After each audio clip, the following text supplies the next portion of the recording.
The Lagina brothers have intensified their search on Oak Island after finding traces of gold in the island's water. Their exploration has led to the discovery of an ancient handcrafted ladder, which points to a dark and mysterious underwater tunnel. This thrilling journey has kept the team highly motivated as they push forward in solving the centuries-old mystery of Oak Island. After detecting gold traces, their search has taken on a new urgency, with recent discoveries even hinting at the presence of gold in the trees.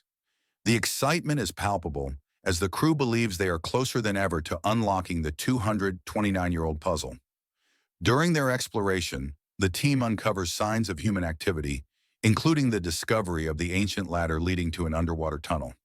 This find is just one of many indications that past efforts were made to locate the hidden treasure. According to local lore, Oak Island is cursed, with one more person needing to die before the treasure can be revealed. Despite the eerie legend, the Lagina brothers and their crew remain resolute in their mission. As the episode unfolds, Paul expresses excitement about this new phase of the search, and Marty, the crew's leader, asks if the team is ready to bring in the drilling rig. The crew enthusiastically agrees, preparing for the next step in their quest. Marty reveals that two experts, Dr. Spooner and Dr. Michel, have identified a promising area using water sample data. The team revisits this location, recalling a moment when they first discussed the discovery. Dr. Spooner, a geoscientist, and Dr. Michel, a hydrogeologist, conducted tests across the Money Pit area, concluding that the treasure could be hidden in a 70 by 25-foot zone west of the garden shaft, which they nicknamed the Blob. Further testing refined this zone to a 20 by 20-foot area, humorously dubbed the Baby Blob. With excitement building, the team reviews the updated search map and speculates about a tunnel 95 feet underground that could lead directly to the treasure. Marty gives the order to drill borehole DN-11.5 into the Baby Blob, hoping to intercept artifacts beneath 80 feet and connect with a tunnel under the garden shaft, where water tests revealed traces of gold. As the crew nears a crucial point in their search, excitement fills the air. Months of water sampling have brought them closer than ever to potentially uncovering the treasure that has remained hidden for centuries. Even if the actual treasure eludes them, Marty remains hopeful they will make a significant discovery before the season's end. At this pivotal moment, Marty steps back from leading the operation, handing over control to Oak Island historian Charles Barkhouse as drilling begins. Meanwhile, Marty prepares to return to the site with operations manager Scott Barlow and Roger Fortin from Dumas Contracting Lawentide to inspect the garden shaft, where significant progress is being made. The reconstruction of the garden shaft is progressing well, with the crew aiming to reach a depth of 80 feet. Roger estimates they are currently 60 feet underground. Over the past weeks, the Dumas team has removed tons of muck and water from the shaft, reinforcing it with watertight wooden levels, or sets, every 8 feet. They have also drilled at various angles to search for evidence of man-made chambers and hidden artifacts. As Marty and Scott venture into the shaft, they make a significant discovery, an old handcrafted ladder. Marty recognizes this as undeniable proof that past adventurers and treasure hunters had been here. Scott examines the ladder, noting its handcrafted nature, a relic left behind by someone who might have been hiding a cache of gold. This discovery adds to the team's belief that the high readings of precious metals in the area could be connected to whoever built the ladder. A flashback reveals that 12 weeks earlier, the team drilled a borehole just 18 feet southwest of the garden shaft, discovering a large void that hinted at the presence of an offset chamber. Now Scott Barlow notices a slump at the same depth in the garden shaft, possibly linked to the void they found earlier. The team's anticipation grows as they prepare to explore the area with probe drilling, eager to see if their theories about hidden chambers, tunnels, or shafts near the garden shaft are correct. Back at the Money Pit, tension mounts as Charles Barkhouse and geologist Terry Matheson closely monitor the drilling of borehole DN-11.5. They are now within the potential treasure zone, drilling between 80 and 120 feet underground. Andy, a geoscientist, checks in with them, and Terry reports that they've reached a depth of 78 to 88 feet, inching closer to their goal. Suddenly, a loud grinding noise from the drilling crew captures everyone's attention. The screeching grows louder, and the drill operator announces they've broken through something underground. He decides to measure the pipe to understand what happened. And as he reads the tape, it becomes clear. They've hit an open space about 1.5 feet wide. Terry watches with concern from the tent, his jaw dropping as he fears something may have gone terribly wrong. The team is left in suspense, wondering what lies beneath as they prepare for the next phase of their thrilling investigation into Oak Island's hidden secrets. In a surprising discovery, Terry clears up the confusion, explaining that the drill operator hit an open space 90 feet below the surface, suggesting they found a void. The three men in the tent instruct the operator to stop drilling while they discuss the next steps. Charles quickly grabs his phone and contacts the Lagina brothers, Rick and Marty. In a confessional, Rick admits that every time he hears from the Money Pit drill program, he gets excited, especially since DN 11.5 is right within the treasure zone they've been focusing on. This area is crucial because they've invested significant effort to locate the highest gold values and identify potential voids. Feeling hopeful, Rick wastes no time and heads straight to the site. Once the team gathers at the borehole, Mike, the drill operator, explains what happened. At a depth of 90 feet, he felt the rods break through something and hit an open space about 1.5 feet beyond. The team speculates whether whatever they hit might have fallen into the void. Terry examines a map and points out that DN 11.5 is aligned with DN 12.5 and DN 13.5, forming a structure 94 feet deep. They consider the possibility that they've hit another part of a tunnel, possibly connected to the high gold readings found earlier. Marty steps in and decides the best way to confirm their findings is to pull a core sample. He instructs Mike to retrieve the sample, while Rick expresses hope that this new void might bring them closer to the treasure. The team waits eagerly, knowing that the sample could reveal something significant. When the core sample arrives, it contains chunks of wood, sparking excitement among the group. Could this wood be from an old chest used to hide treasure? Terry sends the wood sample to the lab for further analysis. Later, at the Oak Island Interpretive Center, Rick, Craig Tester, and Laird Niven meet with Emma Culligan, an archaeometallurgist, to review the results.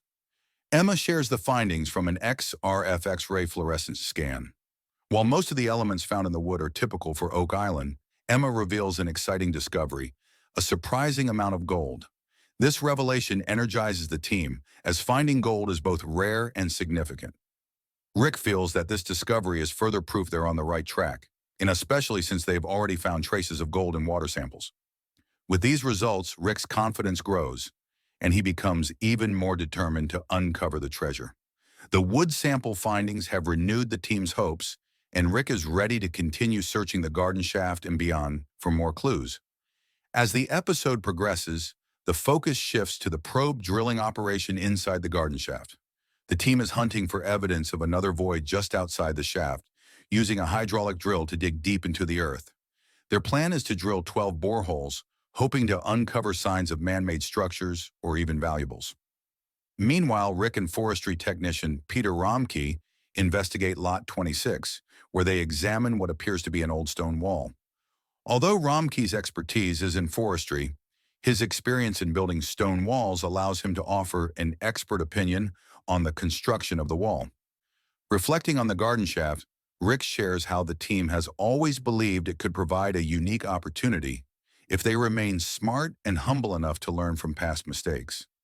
The team is eager to follow the trail of gold they've uncovered in the garden shaft as they continue digging, hoping to explore more wells on the island and their potential connection to Oak Island's mysterious history. The episode's title, A Well of Secrets, hints that they may be on the verge of revealing more answers or uncovering even more questions about the island's enigmas. The Oak Island team continues their exploration of the garden shaft, where they've found traces of gold. As they dig deeper, they hope to uncover more answers, or perhaps even more mysteries.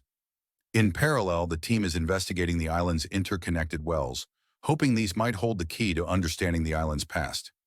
Marty arrives at the tent outside the Money Pit, ready to oversee the day's work on the garden shaft. Joining him are Oak Island historian Paul Troutman and Rodney McIver from Dumas Contracting Lewaltide. The crew is currently working at a depth between 50 and 56 feet, refurbishing the shaft, which they believe may connect to the original Money Pit. This connection could potentially unlock the answers to the treasure mystery they've been chasing for so long. Marty shares a special update with Rodney.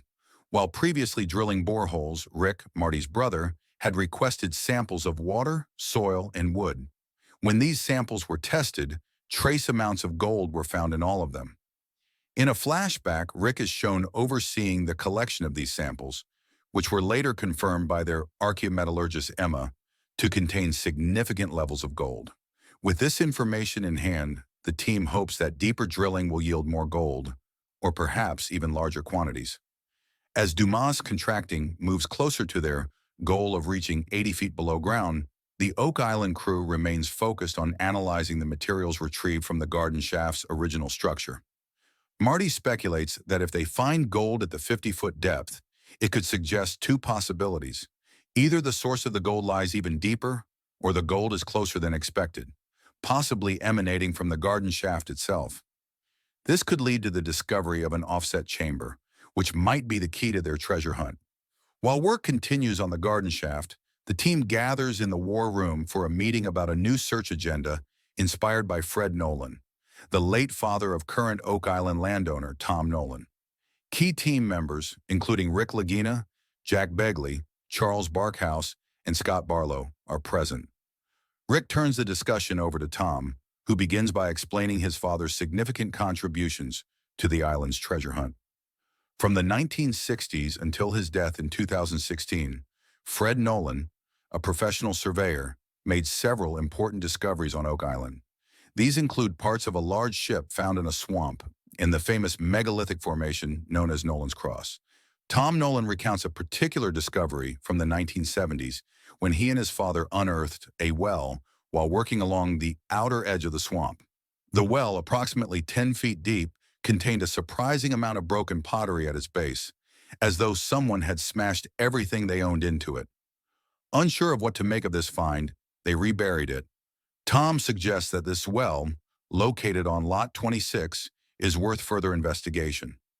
Tom also shares another significant find from the 1990s that his father referred to as the quadrilateral, a formation discovered through an offset sightline of Nolan's Cross. The feature, located on the north side of the swamp, consisted of neatly arranged boulders forming a structure 32 feet long and 10 feet deep, with 3 layers of large stones. Tom notes that the formation didn't seem natural, sparking his father's curiosity. As Tom shows diagrams from his father's notebook, Rick and the team examine the sketches. The discovery fascinates the group, as no farmer or worker would have likely constructed such a feature for practical reasons, suggesting a deeper, unknown purpose yet to be uncovered.